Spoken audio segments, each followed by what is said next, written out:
Hey guys, this week I've been thinking about something a bit on the heavier side for my channel. It's the one thing we all have in common. Rich people, poor people, tall people, short people. But what really happens when we shuffle off this mortal coil? Does everything just stop, or is death the start of something else? Biologically, death is pretty dramatic. Our heart stops beating and our brain activity flatlines, but our bodies? Muscles can twitch or even make you blink after death because electrical signals take a little while to fully shut down. It's like your body's last attempt at saying surprise. And speaking of surprise, I heard that during the French Revolution, eyewitnesses claimed that severed heads could blink or move for up to 30 seconds after the drop. Does that mean that they were aware? I'm not sure. Science chalks it up to nerve reflexes, but still, imagine being the executioner and having a severed head wink at you. But biology's only a part of the story, and not the part that I'm concerned about. Humans have spent millennia crafting all kinds of theories about what comes next. Religions like Christianity, Islam, and Hinduism talk about the soul moving on, either to eternal paradise or, for the unlucky ones, eternal not paradise. But even all those theories mean nothing when you ask the individual. If you ask one Christian and another Christian, they might have conflicting ideas in their mind about what happens after death. The fact of the matter is that we have no idea as long as we're here. As long as we're living to even contemplate these things, we know implicitly that we'll never be able to answer what happens after we die. Now, I'm no philosopher. I actually thought philosophers were a type of dinosaur until just a few years ago. But I can read, and what I've read in the last week is that these little dinosaurs have been debating this for centuries. Materialists argue that when your brain shuts down, so does everything else. Your consciousness, your memories, all the embarrassing things you did in the past.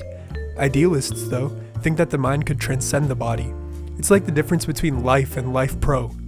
Existentialists? They're just out there saying, we're all gonna die, so make the most of it. Surprisingly, a motivational message.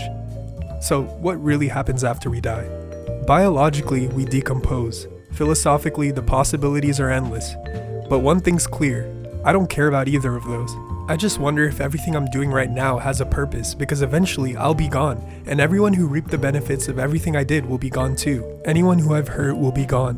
Anyone who I've helped will be gone. So if everybody's gonna be gone at some point, then what's the point of doing anything?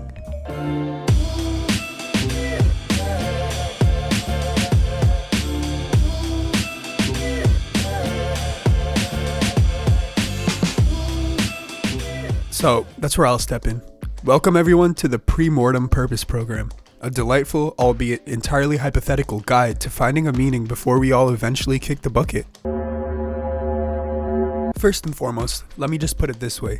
We all didn't ask to get born, we were just born one day. And the very second that we were, an invisible timer of sorts started ticking away. You guys might think it sounds stupid, but you can see this timer at work anywhere you go. We all have short-term goals and long-term goals, but neither of these goals matter because every single person has one really long-term goal, and that's the thing that they want to do before they eventually kick the bucket. If you want to be a software developer, then you have a sense of urgency to eventually conquer that goal. If you want to be a YouTuber, then you also have a sense of urgency to conquer that goal. The reason why we have a sense of urgency is because we all know that we're not going to be here very long. So, everyone at the Pre-Mortem Purpose Program, I have a question to ask all of you guys watching. Do you know what your great-great-great-grandparents did? Do you even know how they looked like? I'm assuming that most of you guys would say no, and the only reason we would have any idea is if we did one of those ancestry things or if our great-great-great-grandparents were very notable figures. But not all of us are in that situation. I personally have no idea what my great-great-great-grandparents did. Now, let me ask you another question. If one day a lot of us are going to have great-great-great-grandkids who have no idea who we were and what we did in life, maybe not even what we looked like, then why does any of this matter? Surely, if someone with our DNA circulating through their veins has no idea what we did, then no one else on this earth would even care. I call this a bad case of future syndrome. Some people live their lives overly worried about the opinions of people who haven't even been born yet. We always talk about things like legacy and leaving a mark for future generations. Sure, yeah, that's valid, but I think the point of leaving a legacy is more about actions than words. If people from future generations just know your name and who you were, that's far less important than if they take away from your actions and are truly inspired by what you did. Let me put it this way, it's like Charlie Chaplin. At the height of his success, many people were talking about him, but that doesn't really define his level of success. In my opinion, an even better indicator of his success is how Hollywood movies still use a style of slapstick comedy today. What's funny is that there's someone right now who's even more known than Charlie Chaplin was at the height of his career, and her name is Girl. What do you think her legacy will be like? I'll just leave it at that. So, huge overarching legacies aside, what do we do with our quaint little lives to make a purpose out of it before we all eventually go? I think it's gonna sound really cheesy, but we have to be good people. And not just good people to others, good people to the world as well. There's one fact that no one can deny.